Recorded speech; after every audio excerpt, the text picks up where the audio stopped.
എൻ്റെ അച്ഛനായിട്ടൊരു സിനിമ ചെയ്തല്ലോ, അപ്പൂപ്പനായിട്ടൊരു സിനിമ ചെയ്തു. അപ്പം മൂപ്പര് ആസ് യൂഷ്വൽ പിന്നെന്താവനെ പറഞ്ഞു ചെയ്തു.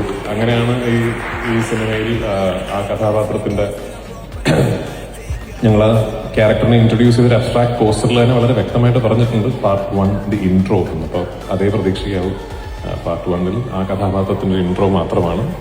ദൈവം അനുഗ്രഹിച്ച് ഈ സിനിമ നന്നായാൽ ഒരു വലിയൊരു ഡ്രീമാണ് ഇതിൻ്റെ ഒരു അടുത്ത ഭാഗം എന്ന് പറയുന്നത്. അത് നടക്കട്ടെ. ഇപ്പോൾ മൂപ്പര് വരുമ്പോൾ അതെന്തായാലും ഒരു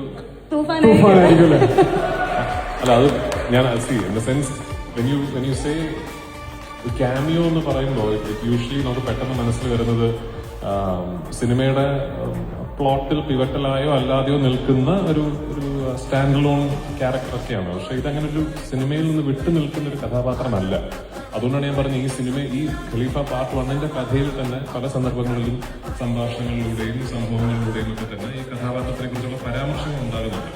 അപ്പൊ അതുകൊണ്ടാണ് ഈ ഷൂട്ടിംഗ് തുടങ്ങി കുറച്ച് കഴിഞ്ഞപ്പോൾ ഞങ്ങൾക്ക് മനസ്സിലായി ഇത് വെറുതെ അങ്ങനെ പറഞ്ഞു നിർത്താൻ പറ്റില്ല. ഇത് ഈ ലാലേട്ടൻ ഈ ക്യാരക്ടർ ഈ കഥയ്ക്ക് ഒരു കാറ്റലിസ്റ്റ് ആണ്. അത് ചെയ്യുന്നത് ലാലേട്ടൻ ആയതുകൊണ്ട് തീർച്ചയായിട്ടും അതൊരു തൂഫാനാവുമല്ലോ. ആൻഡ് ഐ ഹോപ്പ് ഈ ഒരു ഓണക്കാലത്ത് ഞാൻ നേരത്തെ പറഞ്ഞ പോലെ ഒരു ഫാമിലി എല്ലാവരുമായിട്ട് പോയി കുറെ കൈയടിക്കാനും വിസിലടിക്കാനും ഒക്കെ കുറെ മുഹൂർത്തങ്ങളുള്ള, എവിടെ കൈയടിച്ചില്ലെങ്കിലും ഒരു സ്ഥലത്ത് കൈയടിക്കുന്നത് എനിക്കറിയാം. അപ്പൊ അത് എൻജോയ് ചെയ്യാൻ തിയേറ്ററിലേക്ക് പോവാം.